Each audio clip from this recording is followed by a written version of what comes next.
oye, enhorabuena por estas iniciativas, porque no paráis de montar cosas. Sí, Los informes que hacéis son súper útiles, están muchas muy bien, gracias. muy bien. Ujú, Yo los ujú, tengo guardados ahí de cabecera porque siempre que hay algún tipo de episodio relacionado con todo eso, siempre viene bien tener algo de hemeroteca para poder contar algo más de esto. ujú. El que hicisteis, por ejemplo, del ataque híbrido, por así Ah, decirlo, de sí, Marruecos, sí, sí, estaba sí. muy, muy bien. Yo lo uso muy a menudo. Ujú. Y bueno, están muy bien todas esas cosas. Además, lo importante que yo creo que tenéis ahí un punto muy bueno es que sois rápidos al hacerlo, porque en Sí, cuestiones de seguridad y defensa generalmente los plazos suelen ser mucho más dilatados. Y vosotros sí. siempre Ujú. estáis ahí para hacerlo rápido y eso es un éxito.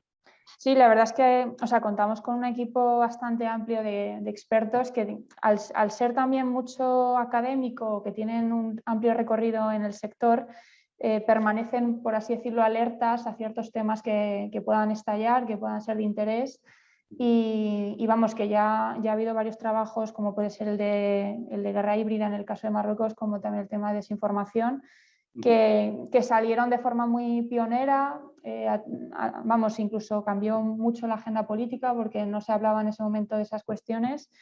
Y bueno, ahí está un poco el reto, ¿no? de anticiparse a lo que se pueda necesitar, el preparar un poco la opinión pública a ello y también el involucrar a los responsables, ¿no? Para que también tomen medidas antes de que estalle la crisis, que al final, bueno, tú eres un experto en moverte en escenarios de crisis, pero al final el reto es la Bueno, pero prueba de la preparación. repercusión que ha tenido es que incluso ha habido preguntas parlamentarias, iniciativas Sí, parlamentarias a partir de vuestros informes. claro, sí, sí, o sea, se presentó en el Senado en este ámbito, también ha tenido repercusión en el Parlamento Europeo, la parte de desinformación, o sea que al final, bueno, es salirse un poquito de la endogamia de ciertos sectores, ¿no? Porque al final Sí, creo que es una cuestión que afecta a todos y tienen que tener todos ahí una participación, ¿no? Y una ¿tenéis algo en responsabilidad. cartera para más adelante? Ya lo comentaremos, pero ya vamos, de hecho la semana que viene vamos a Bruselas porque estamos trabajando mucho lo que es una agenda estratégica de Ceuta y Melilla, que tenga una representación allí en Bruselas y estamos trabajando muy de la mano con representantes políticos, empresarios para que tengan, por así decirlo, una voz propia, ¿no? Y sobre todo con esas oportunidades que hay con el continente y que sobre todo pues, que tenga también un papel a nivel internacional, ¿no? Con la importancia que tienen. Pero vamos, ya lo anunciaremos, os mantenemos. Bien. Y nada, oye, vamos a dar comienzo, que se vayan incorporando los que se han ido apuntando. Voy a avisar de que está el chat abierto para que vayan apuntando ahí las cuestiones que tengan pertinentes a medida que vamos dialogando. Y nada, voy a pasar a presentarte, a dar la bienvenida a todos, agradecer que estemos aquí compartiendo un poco esta mañana. Como dice Gonzalo, abriendo una sesión online un poquito de forma pionera sobre promoción de esta obra, que como comentaba con él, me parece que es esencial el darle voz, que es esencial el darle promoción, porque se hace como vez primera el recoger todas estas historias, ¿no? de militares en primera línea que dan voz a cómo se ha recogido, cómo se ha trabajado y se ha gestionado estos escenarios de operaciones y que han supuesto un antes y un después para la defensa de España. Nos acompaña Gonzalo Araluce, él es periodista por la Universidad Complutense, si no me equivoco. Ha estado trabajando durante muchos años como freelance, ha cubierto escenarios de crisis y de conflicto. Voy a destacar Sierra Leona, que estuviste ahí cuando estalló la crisis del ébola. También en Sudán del Sur, cuando estalló la violencia cerca del 2016, si no me equivoco, que fue un caos internacional. Y también has estado en Kenia, ¿no? Cubriendo todo cómo afectaba la crisis del terrorismo al país y cómo se ha ido gestionando ese escenario. Ambos dos compartimos esa base de formación de la Defensa Nacional. Ha estado cursando el curso de Defensa Nacional del CESEDEN y a partir de ahí, vamos, has destacado, ¿no? A nivel nacional como un periodista que ha querido dar voz, que ha querido tratar de forma muy cercana los asuntos de la defensa nacional. Has trabajado para el periódico El Español, para Voz Populi y luego además tienes ya varias obras que son referencia también, una reflexión de las cuestiones de seguridad nacional, ¿no? como puede ser Relatos de plomo, ¿no? Sangre, sudor y paz, la guerra civil contra ETA. Y bueno, ahora te estrenas con esta obra que, bueno, ahora nos comentarás un poco cómo ha sido esa forma de trabajarlo, cuánto tiempo te ha llevado y la complejidad, que al final ha sido un recopilatorio de unas historias de tantas otras que se puedan tratar sobre militares que han asumido una responsabilidad de gestión en una situación de crisis, de conflicto, y que además pues, se encumbran como situaciones realmente heroicas, ¿no? Así que nada, darte la bienvenida, Gonzalo, y muchísimas gracias por estar aquí, ¿no? Y brindarnos este momento. Gracias a vosotros. Además, es un honor. Hasta ahora, bueno, hemos hablado en entrevistas sobre el libro, posiblemente, como medios de comunicación, pero esta es la primera vez que tenemos un encuentro cara a cara para promocionar el libro. Así que para mí es un privilegio estar con vosotros para poder hacerlo. Muchas gracias, Gonzalo.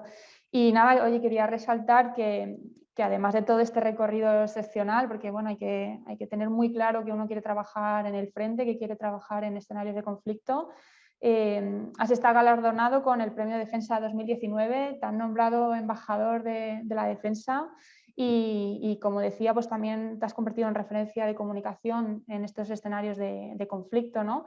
Quería preguntarte cómo se ha producido ese viaje, ¿no? En compañía con la defensa, en la promoción de esta cultura de defensa con la sociedad y qué retos has encontrado, ¿no? para que se cree este impacto en la sociedad y esta concienciación del valor de las operaciones. Bueno, yo admito que empecé a trabajar con temas de defensa, estrictamente hablando de las Fuerzas Armadas, cuando entré a trabajar en El Español. Como bien comentabas, yo venía de trabajar como periodista freelance en diferentes escenarios de África y mi relación con las Fuerzas Armadas era bastante escasa, ¿no? Entonces, bueno, a medida que yo iba conociendo las Fuerzas Armadas, me iba dando cuenta, primero, de que había una cantidad de historias que eran bastante desconocidas para la mayoría de la sociedad, y segundo, que muchas veces hay una brecha bastante significativa entre la comunicación de las Fuerzas Armadas y la mayoría de la sociedad.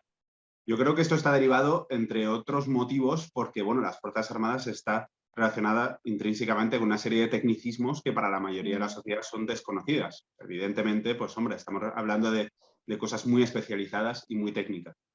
Entonces, a medida que yo iba conociendo esa realidad de las Fuerzas Armadas, me iba dando cuenta de que al final hay un lenguaje que es universal, que es el de las emociones, ¿no? Y entonces, para dar a conocer qué ocurre en las Fuerzas Armadas y en defensa, debemos mostrar las caras de los protagonistas, que sean sus propios relatos los que nos muevan a través de diferentes escenarios y diferentes situaciones.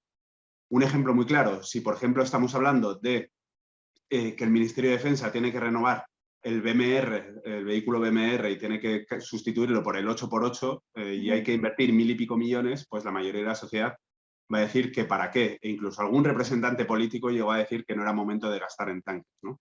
Pero, sin embargo, si nosotros contamos la historia de Afganistán a través de sus protagonistas y contamos cómo hace 30 años los vehículos BMR ya estaban destinados en Bosnia y que desde entonces ha habido bastantes accidentes, que ha habido situaciones graves, que ha habido minas que los han detonado por completo, con lamentablemente tragedias bastante significativas. Pues entonces a lo mejor la gente ya puede entender de qué estamos hablando realmente, ¿no? Entonces, el reto que yo me he encontrado ha sido principalmente salvar esa brecha, intentar conducirlo a través de esos recorridos emocionales, ¿no? Que al final son más fáciles de entender. Pero luego me he encontrado con otra brecha que es más importante, yo creo, y es que muchas veces hablamos de las Fuerzas Armadas, prácticamente su lado más significativo relacionado con apoyo a la sociedad. Los hemos visto en apoyo a la pandemia, los hemos visto en el volcán. Muchas veces en misiones internacionales los encontramos entregando material sanitario, educativo. Eso está muy bien, pero no podemos olvidar que el fin último de las Fuerzas Armadas es su instrucción para el combate. Eso es fundamental saberlo. Y al final las Fuerzas Armadas están para entrar en combate. No porque ellos estén enardecidos, no porque estén deseando hacerlo, sino que están especializados en eso porque lamentablemente hay situaciones en las que esto se da. Entonces, para informar de este tipo de situaciones, yo me he encontrado una mucha mayor facilidad de hablar de la primera cuestión, de esa parte más beneficiosa, más fácil de vender, que de esta segunda. Hablar de acciones de combate genera una sensación difícil de asumir. Hay gente que prácticamente no quiere verlo, pero es que eso es una realidad que ocurre. Y si estamos hablando de que estas fuerzas están preparadas para el combate, estamos hablando de la evacuación de Kabul, estamos hablando de donde hubo un grave atentado terrorista, donde estamos hablando de Mali, donde también ha habido acciones terroristas contra los militares españoles, estamos hablando de Irak, estamos hablando de escenarios bastante convulsos donde nuestras Fuerzas Armadas se han batido el cobre y que hasta ahora pues prácticamente son historias bastante desconocidas para la sociedad. Y eso es un poco lo que he querido reflejar en el libro. No, desde luego, vamos, lo que comentas, ¿no? Que es verdad que la sociedad pone foco donde realmente le interesa, ¿no? De hecho, bueno, has estado, como hemos comentado antes, en escenarios de conflicto, te has metido de forma inmersa en esas situaciones, como puede ser lo de Sudán del Sur, Sierra Leona, Kenia. Es verdad que, bueno, de esos escenarios en España se hace eco, ¿no? Pero no hay un tratamiento continuado, ¿no? del progreso, de cómo evoluciona el conflicto, ni una visión de responsabilidad sobre ello, ¿no? Al final, bueno, como que evitamos comentar las cosas negativas porque también supone acentuar la responsabilidad sobre ello, ¿no? Y en este sentido, es verdad que, bueno, tú como periodista, estando sobre el terreno, ¿no? Tratando estas historias reales, al final también es una enorme responsabilidad a la hora de hacer justicia a los hechos, ¿no? Es tan complicado elegir la persona que va a narrar, que va a contar su testimonio frente a otras y tratar de que sea un reflejo exacto, por así decirlo, justo, ¿no? sobre un tema tan delicado como puede ser un conflicto. Por eso, bueno, preguntarte qué has aprendido, ¿no? De esas experiencias que tuviste sobre el terreno en el frente a la hora de recopilar y tratar estos testimonios y hacerlos ver, y sobre todo como esta última obra que has creado, ¿no? Zona de Operaciones, es un ejemplo de esta forma de escribir y narrar las historias, cómo se ha ido germinando, ¿no? Esta idea. Bueno, pues como decías, muchas veces hasta que no nos salpica directamente algo, pues bueno, así funciona el periodismo. Evidentemente nosotros vamos a tratar los temas de proximidad y cercanía. Pues no nos interesan los temas. Has comentado, por ejemplo, el tema de Sierra Leona, cuando estalló el tema del ébola. Yo hablé con algún medio de comunicación antes de ir para allá, yo iba como freelance, me decían literalmente que estaba completamente fuera de radar. Luego gestioné con el Confidencial y estaban interesados en las historias que yo podía traer. Y justo coincidió que cuando yo estaba allí, era el único periodista español que estaba en esa zona de ébola, se contagió un misionero español, tuvo que ser repatriado, se contagió aquí una enfermera española y fue el gran boom informativo sobre el ébola. Hasta entonces no había ningún interés. Una anécdota curiosa, cuando yo estaba allí la gente me preguntaba, los sierraleoneses, cómo se vivía en España el tema del ébola. ¿Cómo les iba a contar yo que el gran debate era si se iba a sacrificar aquí un perro, cuando allí, desgraciadamente, los perros se comían los cadáveres de los muertos por ébola, ¿no? Entonces, bueno, pues es verdad que muchas veces, hasta que no lo sentimos muy cerca, no nos interesa saber esta realidad.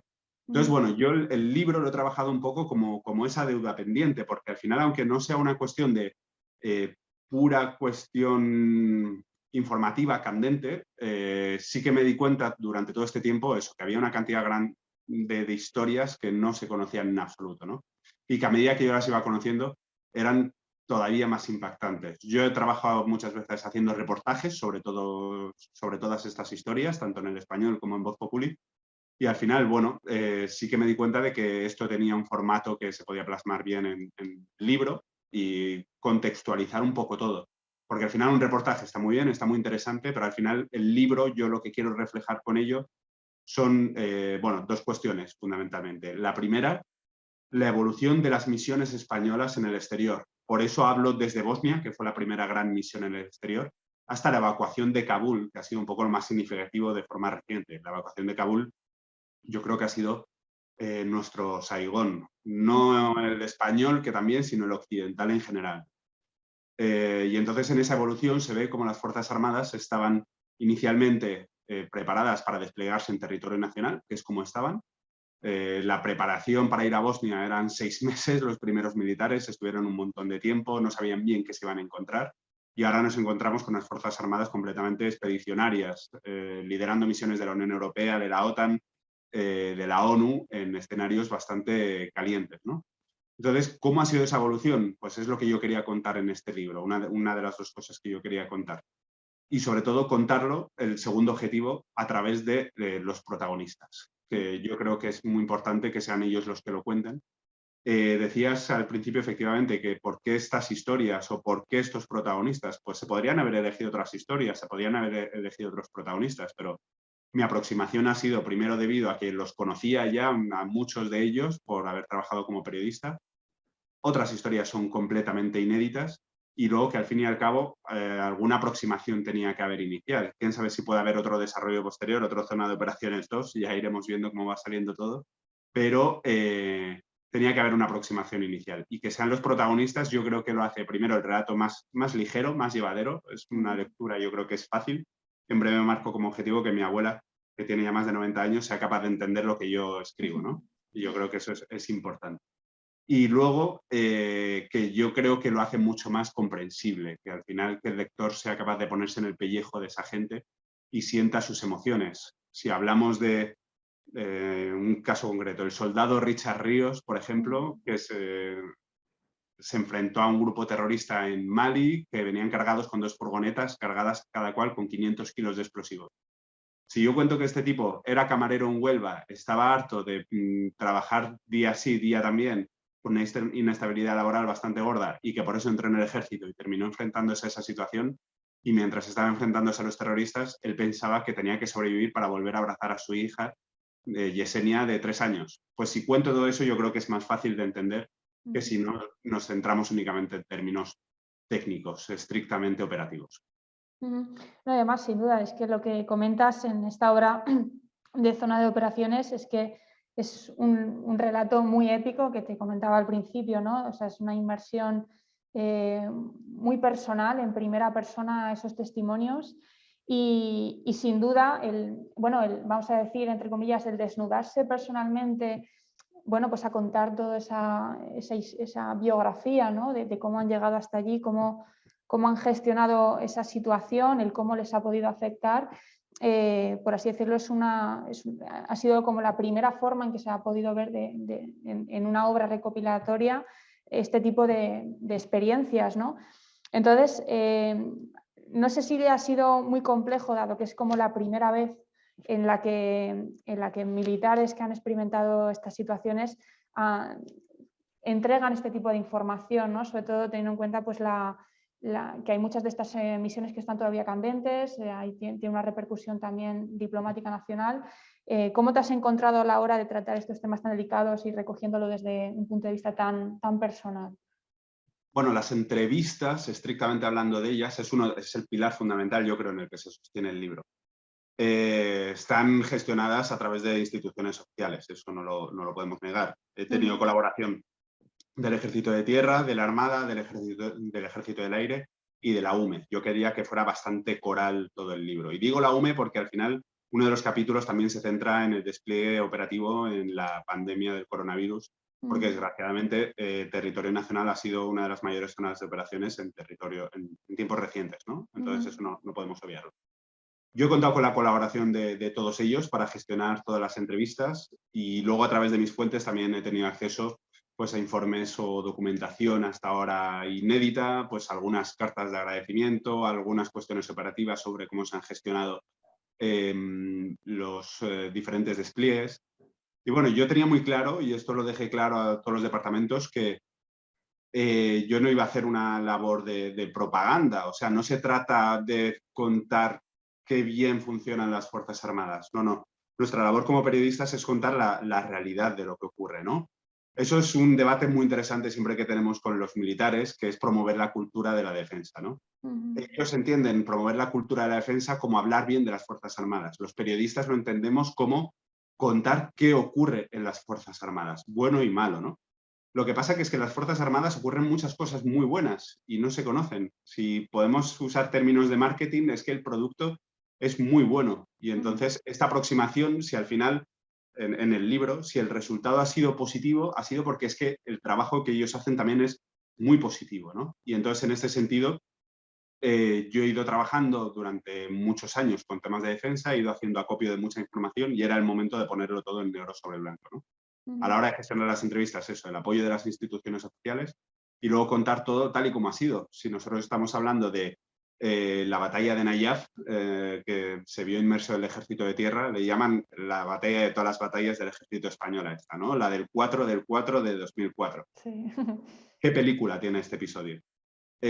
Pues tenemos que contar que había unas armas que estaban mal dispuestas y que se encasquillaron en el momento crítico. Si eso no lo contamos, si lo obviamos, el relato, primero, es ventajista, es propagandista, y luego además es que no es real, pero nosotros queremos contar la realidad. Y eso es lo que hemos intentado a través de este libro, y yo creo que es lo que tenemos que hacer los periodistas especializados en defensa. No, y además con este último detalle que has mencionado, la batalla de Nayaf, y además más allá, ¿no?, de ser realistas y de respetar la historia, también es una cuestión de poner acento a la necesidad de la industria de defensa, ¿no?, de promocionar esas capacidades y bueno, promocionar ese desarrollo de la defensa nacional, ¿no?, porque al final un relato excesivamente positivo tampoco es que favorezca, ¿no?, en que la sociedad tenga una conciencia de que a la hora de responder para salvar vidas en un momento crítico es necesario estar preparados, ¿no? Y para eso tiene que estar la defensa, ¿no?, para salvar vidas, ¿no?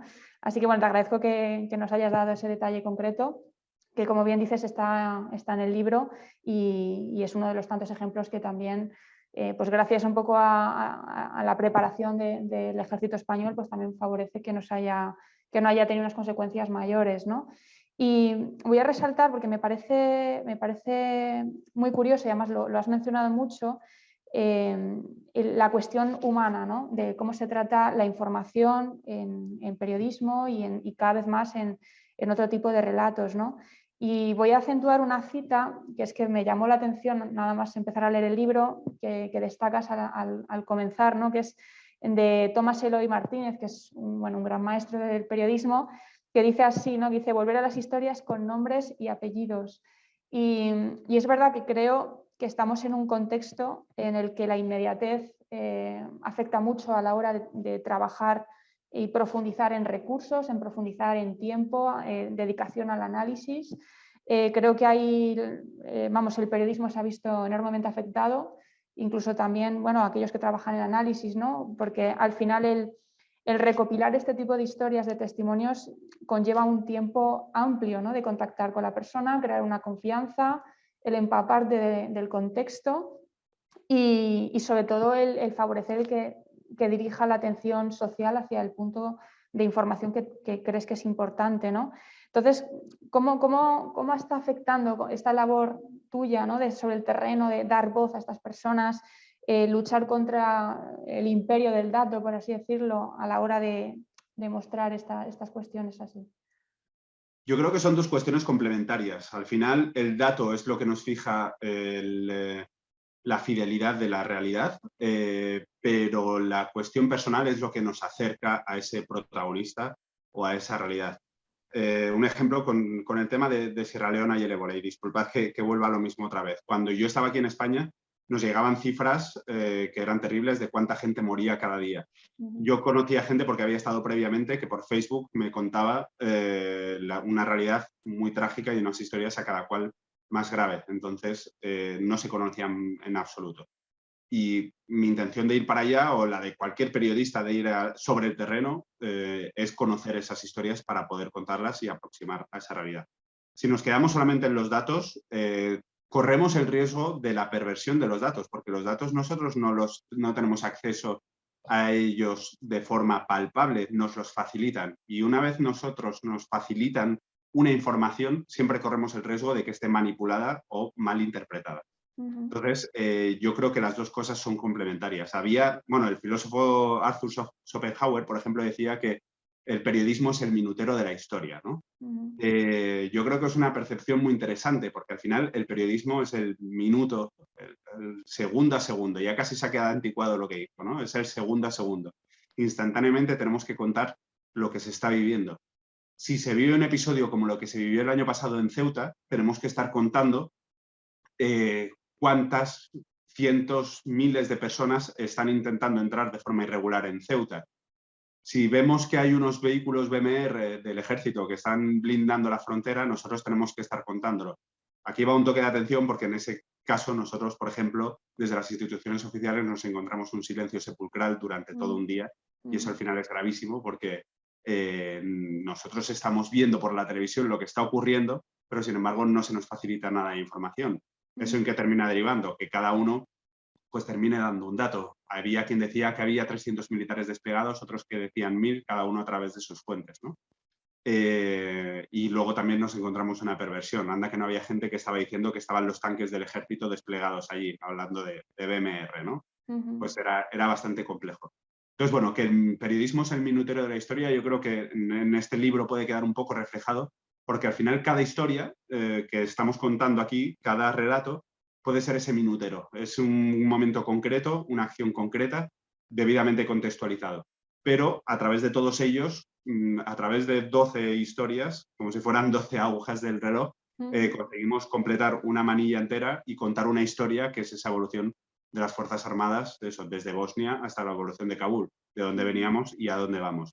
Y principalmente también contar los retos a los que se enfrenta España, una serie de retos y de amenazas, no podemos obviarlo. En este mundo cada vez más convulso son unas amenazas crecientes y de forma indirecta o directa nos inciden directamente a los españoles. Entonces, contar esta realidad de estas acciones de combate a las que se han enfrentado yo creo que ayudan a aproximar a esos retos, a esas amenazas, porque si no las asumimos como propias, difícilmente nos vamos a poder defender en el futuro.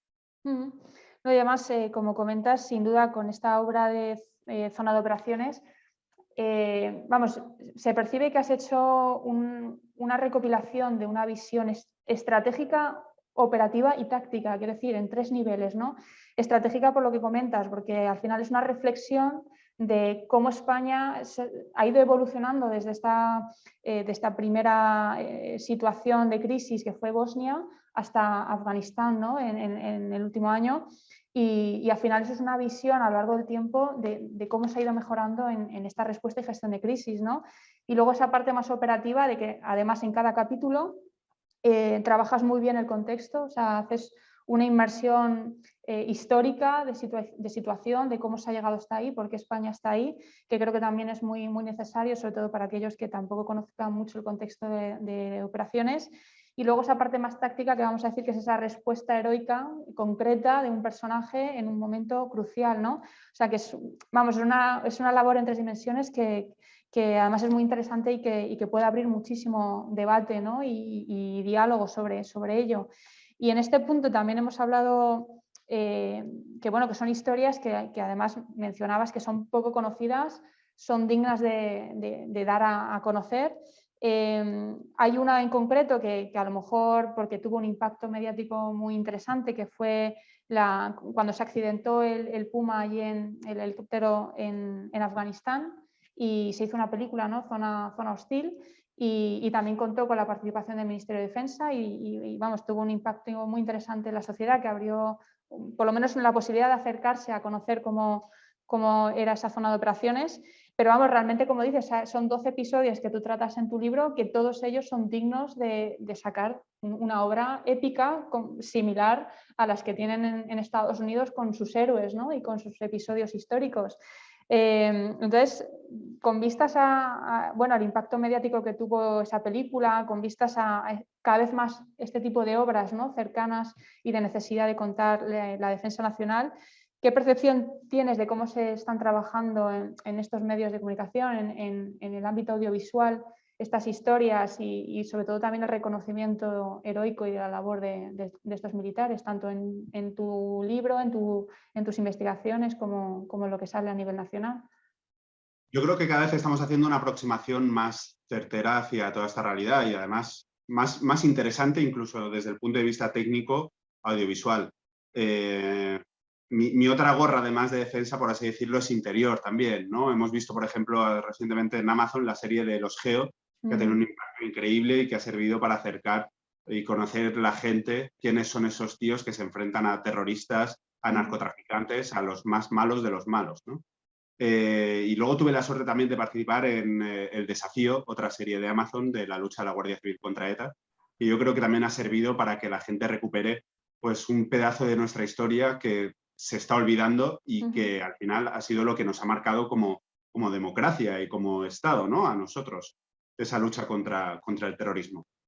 Quizá falta un poco esa aproximación también en las Fuerzas Armadas. Sí que se han dado algunos pasos interesantes, pero quizá falta por conocerlo todavía más. Efectivamente, hay algunas historias que darían de sí para una película absoluta. Yo me imagino, por ejemplo, el trepidante rescate de una ciudadana francesa en aguas del Índico por parte de gente de la Armada Española secuestrada por piratas. Un episodio que primero es fundamental para España, en una región muy interesante para España, como es el Índico, después de haber vivido la crisis de la Lacrana, haber vivido diferentes crisis en la región, pero luego que tuvo una reacción, no voy a escatimar en adjetivos en este caso, aunque siempre tiendo a ser prudente, pero una acción completamente heroica por parte de los militares españoles que se enfrentaron a estos piratas en medio de la nada, en medio del mar, para rescatar a esta ciudadana francesa para secuestrar.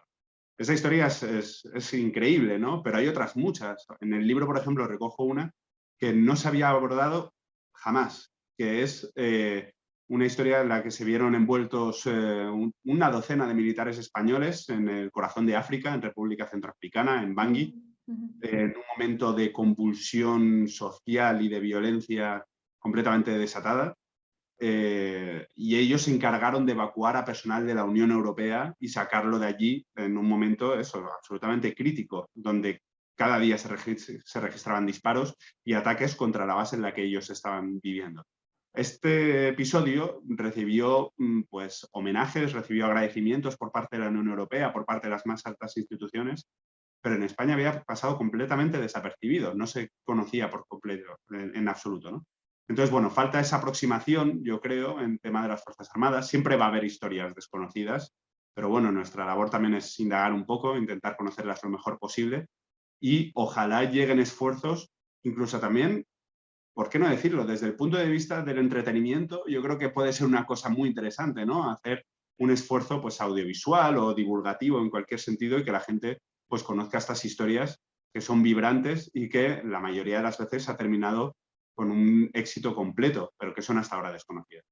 O sea, yo creo que como comentas, ¿no? Ahí hay una ventana de oportunidad, y además que estamos en la sociedad de la comunicación, de desarrollar un trabajo en paralelo, ¿no? Tanto desde los medios de comunicación como las plataformas audiovisuales, porque es verdad que hay países que porque tienen más centralizada esa cultura nacional de seguridad y defensa, lo desarrollan muy bien, ¿no? Y hay un empape muy consciente de la sociedad de por qué un país tiene que estar donde está, ¿no? Y es, quizás en España, con la historia que tenemos, que es digna de recordar, y tantos episodios épicos, tenemos muchísima documentación, ¿no? para abordar, e incluso involucrando a las instituciones para que formen parte de ello. Y ahí hay una ventana muy interesante, ¿no? Que bueno, que a lo mejor si sale todo muy bien con esta obra, que ya es pionera, pues se puede abrir ahí una propuesta muy interesante, ¿no? Y bueno, quería rescatar la cuestión, porque además me llama muchísimo la atención, leyendo el libro, el cómo responde el militar ante una situación in situ, ¿no? de crisis. Es verdad que se menciona a lo largo de todos los capítulos, creo que es como el reto que se plantean y afrontan todos los protagonistas de las historias en cada uno de los capítulos, el tener la capacidad de valorar la situación, de cuál es la mejor en respuesta para evitar la mayor calamidad, ¿no? Y vamos, personalmente me llama mucho la atención porque es una situación crítica y se ha desenvuelto de una forma muy humana, salvando muchísimas vidas, con una cuestión del deber y sobre todo también con una cuestión ética que llama la atención, ¿no? Por eso, vamos, yo no me avergüenzo de decir la palabra heroico porque me parece que es heroico, ¿no? Y entonces es verdad que es muy complejo, ¿no? El gestionar eso estando sobre el terreno, que además tú como periodista freelance también lo has vivido, y cómo se puede estar gestionando a la vez desde un nivel más estratégico, ¿no? Y al final cómo han tenido que tomar las riendas estos militares sobre el terreno. Hablando con estos protagonistas de las historias a la hora de recoger sus testimonios, ¿has percibido que realmente es una preparación fuerte que se hace en la defensa nacional para que estas personas sean capaces de responder de esta forma? ¿O crees que es muy innato también al militar español el tener esa templanza y esa ética en el tratamiento de las operaciones? Bueno, yo creo que la profesionalidad está fuera de duda. Hace tiempo hubo debates sobre si las Fuerzas Armadas debían ser profesionales o no, ¿no? Cuando se quitó de en medio la conocida mili, ¿no? Tenían que ser profesionales o no. Ahora todo eso está fuera de debate y yo creo que esta serie de episodios pues así lo recomiendan.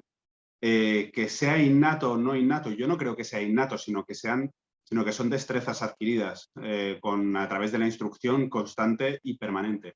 Antes hemos hablado de Richard Ríos en Mali. Su gran reto es que a las 3 de la mañana, en un lugar donde nunca jamás se había registrado ningún tipo de ataque ni de agresión, él estando, pues, quitándose de encima los mosquitos y desentumeciéndose los músculos y demás, pues tener esa capacidad de estar alerta cuando se produjo el ataque y responder de forma profesional.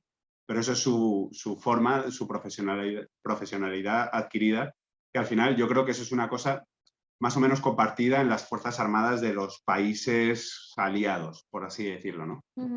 Quizá lo que diferencia al soldado español, desde luego no son los recursos materiales, porque además España ahora mismo está ante el reto de renovar una serie de capacidades en todos los cuerpos militares, pero lo que sí caracteriza al soldado español es una capacidad de empatía que a lo mejor no se registran en otras fuerzas armadas.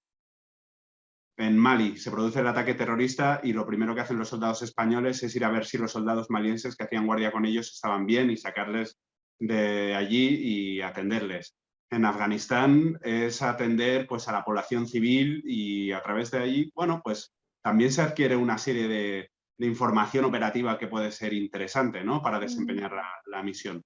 En todos los escenarios que hemos visto, pues al final el carácter español es esa impronta y eso se ha visto en todos lados, desde Bosnia, principalmente en Bosnia, fue el primer lugar donde se vio, hasta la evacuación de Kabul. Ese trato, esa proximidad, yo creo que no se registra en otras fuerzas armadas de países aliados y yo creo que marca ese compromiso español, ¿no? Hay un debate también, esto un poco tangencial, pero podemos abordarlo, que es un poco el compromiso que tiene España con la OTAN. Siempre se dice que tenemos que llegar al 2% del PIB en inversión, ¿no? De la OTAN, que España está lejos de esto. Pero lo que España trata de compensarlo siempre lo dice a través de las 3 Cs. Cash, que es dinero, no estamos llegando porque estamos lejos de ese 2%. Pero capabilities y compromise. Compromise, estamos comprometidos en todas las misiones de la OTAN y capabilities, estamos con unas fuerzas armadas expedicionarias y están en todos esos lugares. Eso es un poco la empatía española y es un poco lo que les caracteriza. Y bueno, agradezco que hayas mencionado lo de la OTAN, que ya sabemos que España acoge la próxima cumbre y la verdad es que está ahí en nuestra oportunidad el hacer valer todo esto, ¿no? Y además es que me llama mucho la atención porque, o sea, también me he movido en algunos sitios de operaciones como es el Líbano, también tengo compañeros que han estado en Bosnia y es muy curioso porque es que precisamente se llevan que realmente el trato con las personas locales mencionan muchísimo el trato del ejército español con ellos. O sea, lo destacan de una forma muy, muy buena, ¿no? Y que realmente les tienen muchísimo cariño.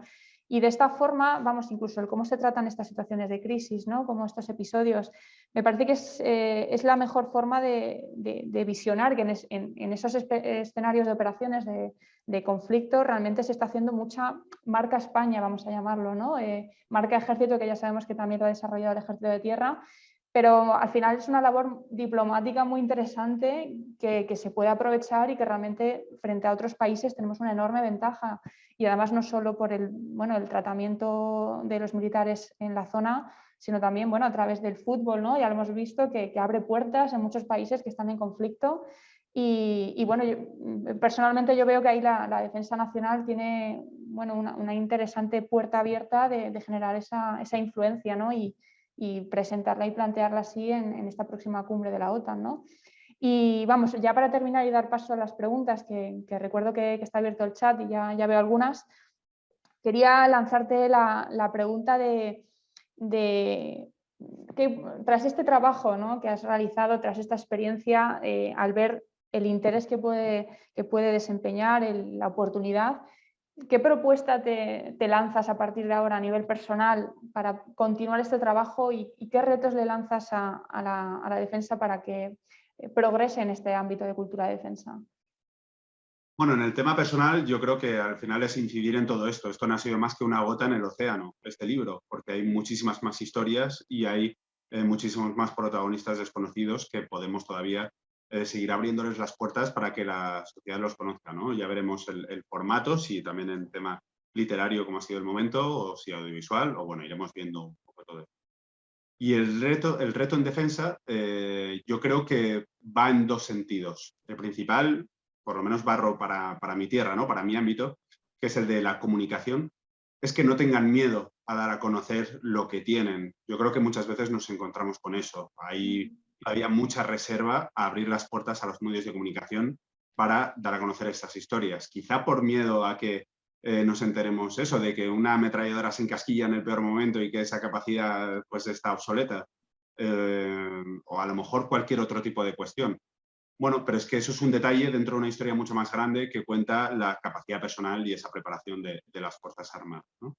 Y luego el segundo reto es hacia la sociedad, no solo española, sino también en las zonas en las que se despliegan, porque al final hay una máxima que está imperando y que se está demostrando cada vez más cierta, y es que los conflictos del futuro y del presente se van a liberar por y entre la población civil también, ¿no?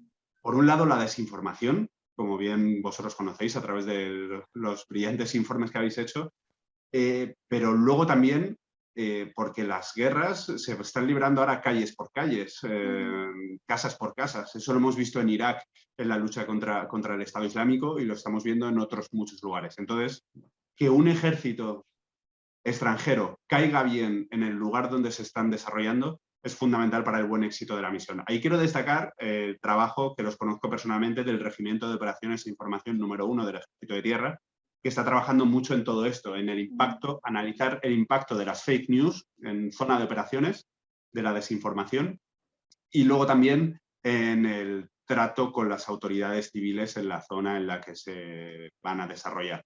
Eso es muy curioso, les hacen exámenes a los militares que van a tener ese trato con la población civil y un militar español pues asume el papel de líder religioso del escenario donde van a desarrollarse, ¿no? Y ahí el militar español tiene que saber cómo sentarse, cómo mirar a esta persona, cómo tratarle, qué regalo le tiene que dar o cuál no, cómo dirigirse. Todo eso incide en lo que estamos hablando, en la empatía del ejército español, y yo creo que no se da tanto en otras fuerzas armadas. Pero yo ese llamamiento que hago, que he dicho inicialmente, de que se abran las puertas a los medios de comunicación, que no haya miedo a conocer a las Fuerzas Armadas, es fundamental. Luego llegan los lamentos de que hay una brecha entre Fuerzas Armadas y sociedad que no debería haber, porque es que las Fuerzas Armadas no es que emanen de la sociedad, es que son parte de la sociedad. Pero existe ese miedo, yo creo, todavía, y que no debería existir porque nos facilita a todos el trabajo, a los periodistas, a las Fuerzas Armadas y a la sociedad para conocer pues, ese valor que tenemos creciente, que además, como tú bien has dicho, pues hace marca España en el exterior y del que tenemos que estar orgullosos, no podemos mentirlo. Yo en esto no voy a ser apartidista, yo voy a decirlo tal cual. Tenemos que estar orgullosos porque están muy preparados y tienen una serie de capacidades que hacen que España pues, tenga un valor adquirido a nivel internacional. Bueno, ahí gracias Gonzalo por lanzar esa invitación, lanzar ese llamamiento y presentar esa visión optimista, ¿no? Y aquí se han registrado algunas preguntas. Gabriel comenta que si no crees que los primeros que tienen que informar y poner en valor a nuestras Fuerzas Armadas son los gobernantes, ministros, diputados, y abrir a los estudiantes la verdad de nuestras Fuerzas Armadas, no solamente ponerlos como ONG, que también lo has comentado, y da botellas de agua, ¿no? Es un punto que has resaltado, pero si quieres acentuar la importancia que tiene comunicar esta faceta. Se está trabajando ya en esto, me consta. Por ejemplo, desde el Departamento de Seguridad Nacional se ha llevado a cabo una iniciativa para gestionar un poco todo lo que tenga que ver con la seguridad nacional. No solo la defensa es un ámbito, sino que al final la seguridad nacional afecta a muchos más ámbitos, es mucho más permeable a la sociedad y yo creo que todos deberíamos ser conscientes de todo ello. No solo por conocer lo que tenemos como valor, sino porque también nos influye a nosotros como amenaza de forma directa, ¿no? Y tenemos que estar preparados para todo esto. Entonces sí que hay que hacer una labor a varios niveles. Yo he barrido mucho para lo mío, medios de comunicación, cómo tenemos que trabajar a los periodistas, pero efectivamente desde otros estamentos oficiales, gubernamentales, por ejemplo, está muy bien que informemos de que un barco de la Armada ha partido a atender a unos inmigrantes que no tienen puerto al que ir porque Italia les ha cerrado las puertas. Está muy bien que contemos que ha habido esa situación de pandemia, pero cuando vienen mal dadas, cuando viene una situación de combate, tampoco podemos obviarlo, porque al final eso lo único que hace es que el periodista pues informe con los medios que tiene a su alcance, y si no llegan por vía oficial, pues lo va a conseguir por otras vías. Entonces, ahí falta muchísimo trabajo. Yo creo que todavía existe lo que estábamos diciendo, ese miedo a informar de que las Fuerzas Armadas, su objetivo final es el combate. Eso no podemos obviarlo. Y existe ese miedo a decirlo. Hablamos muchas veces de misiones de paz, misiones internacionales. Bueno, misiones de paz, pero es que nos hemos visto también batiéndose el cobre en situaciones muy complejas que recuerdan a, pues eso, a grandes películas norteamericanas, y que nosotros tenemos ese complejo todavía de informar. Falta mucho de ese trabajo. Nosotros los periodistas, yo barro de nuevo para lo mío, digo que incidimos mucho en todo eso, pero hay un trabajo a muchos niveles. Nivel de gobierno, nivel educativo, me parece muy importante también que se conozca toda esta realidad. Lo que pasa es que tenemos que ver cómo se aborda. Estamos en un momento en el que ya tocamos fibras sensibles, pero la cuestión política quizá lo hace un poco más complicado, ¿no? Puede que levante suspicacias entre algún espectro del arco parlamentario, y eso impida que se lleve a cabo cualquier tipo de esfuerzo en este sentido, lamentablemente. Sí, al final, vamos, lo que comentas, ¿no? Es una cuestión también de educar al espectador, ¿no? Educar al lector, porque bueno, es más fácil vender una historia bonita, ¿no? De entregar agua, de salvar la vida a un perro, etcétera, ¿no? Pero es verdad bueno, que al final la importancia también tiene en salvar vidas en un contexto como puede ser enfrentarse al Estado Islámico, que comete genocidios en ciertas áreas del mundo, y saber responder ante ello, y para eso está la defensa, ¿no? Vale, aquí también Rodrigo comenta que, bueno, te felicita por el libro, que tiene muy buena pinta y que es un gran ejercicio para acercar a la sociedad la labor de nuestras Fuerzas Armadas, y te preguntaba que si crees que se debe a la escasez de este tipo de ejercicios de acercamiento en España, el tema de que no haya o sea, de ejercicios como el que has hecho, ¿no? Con tu obra y libro, el hecho de que no haya tanto conciencia, ¿no? De la defensa, que no se hayan promovido tantas obras de este tipo. Quizá me meto en un berenjenal, pero bueno, para eso estamos aquí, ¿no? Hoy. Yo creo que nosotros venimos de un tiempo histórico en el que hablar de las Fuerzas Armadas era inevitablemente hablar del franquismo. Entonces, venimos de esos tiempos históricos, y entonces quizá todavía perdure una cierta, no voy a decir que visión, pero sí temor a que hablar de esto se tilde de conservador o relacionado con el inmovilismo. Todo lo contrario, cuando muchas veces las Fuerzas Armadas son adalid en bueno, muchas veces no, en cuestiones de libertad y de constitucional, ¿no? Yo creo que venimos de esos tiempos. Existe mucho pudor, creo, todavía a la hora de informar de todo este tipo de cosas, y de contar este tipo de historias. Cuando se presenta una película relacionada con las Fuerzas Armadas, ¿qué ha ocurrido? Al final, yo creo que ahí ha habido algún problema que solamente ha llegado a un colectivo que ya está volcado hacia las Fuerzas Armadas. Pero todavía falta romper la brecha y que ese tipo de historias llegue a toda la sociedad. Y yo creo que ahí, fundamentalmente, hay dos retos. El que ya he dicho, el de que no haya ese miedo a abrir las puertas a los medios de comunicación y de trasladarlo a otro tipo de instituciones, pues, educativas, universitarias, que haya foros de debate de todo esto. Y luego que se desligue de todo ese debate. Si hablamos de las Fuerzas Armadas y estamos hablando de que un tío, perdón por la expresión, por decirlo así, pero se ha enfrentado a los talibán en Afganistán, a los piratas en aguas del Índico, se ha enfrentado a situaciones completamente difíciles, no lo hace porque sea un Rambo y esté encantado con esto, sino porque lo hace en defensa de la Constitución y de los valores españoles. Y si eso lo trasladamos, yo creo que al final puede ser más permeable a la sociedad, y ese es un reto interesante.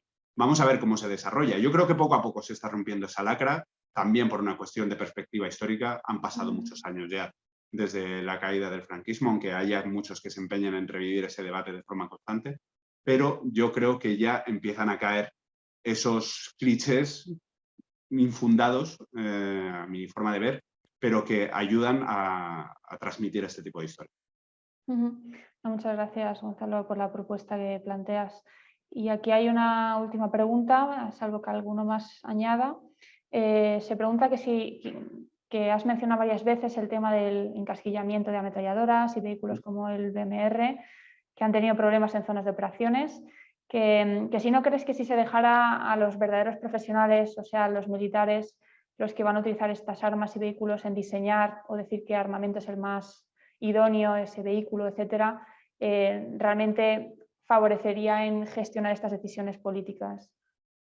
Yo creo que ahí el gran problema es que no hay una decisión de Estado sobre cuestión presupuestaria en tema de defensa y no hay un común acuerdo en todo esto.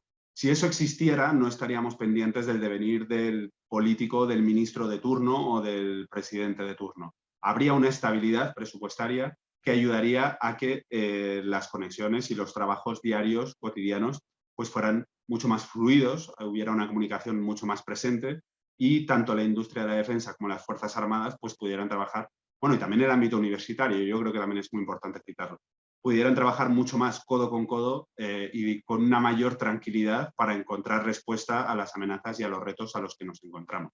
El tema del encasquillamiento del BMR ha sido unos ejemplos, pero hay mucho más. Ahora estamos en pleno debate de qué futuro caza de combate tiene que tener la Armada Española que pueda desplegarse en un buque portaaviones, ¿no?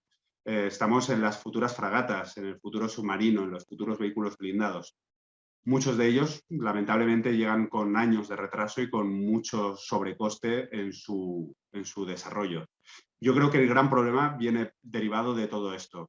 Es verdad que en muchos casos a lo mejor falta comunicación, pero esa falta de comunicación yo creo que al final es una derivada de esa escasa estabilidad que hay en este ámbito. Si se llegara a un común acuerdo, yo creo que facilitaría mucho más, se trabajaría mucho más a gusto en todo ese sentido y habría mucho menos polémica al respecto. Lo que pasa es que, claro, que estamos en un país en el que ahora mismo yo creo que es bastante difícil llegar a grandes acuerdos de Estado, sobre todo más en temas de defensa. Si nos han llegado en temas educativos, si nos han llegado en temas sanitarios, en cuestiones de defensa que suelen suscitar una mayor polémica, pues yo creo que es todavía más complejo.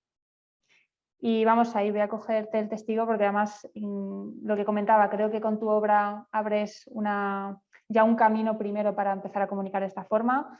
Desde el Instituto de Seguridad y Cultura también comentar que estamos trabajando en crear ese nuevo relato de la defensa, el traer a la mesa y al diálogo y al trabajo en conjunto entre las instituciones políticas, el mundo académico y la industria de defensa, que también tiene mucho que decir en toda esta proyección que planteas, ¿no? de escenarios de futuro y tener también un papel más proactivo, ¿no? en las decisiones estratégicas, y al final ahí es una cuestión de tener una conciencia de hacia dónde vamos, qué es lo que queremos y qué papel podemos tener, ¿no?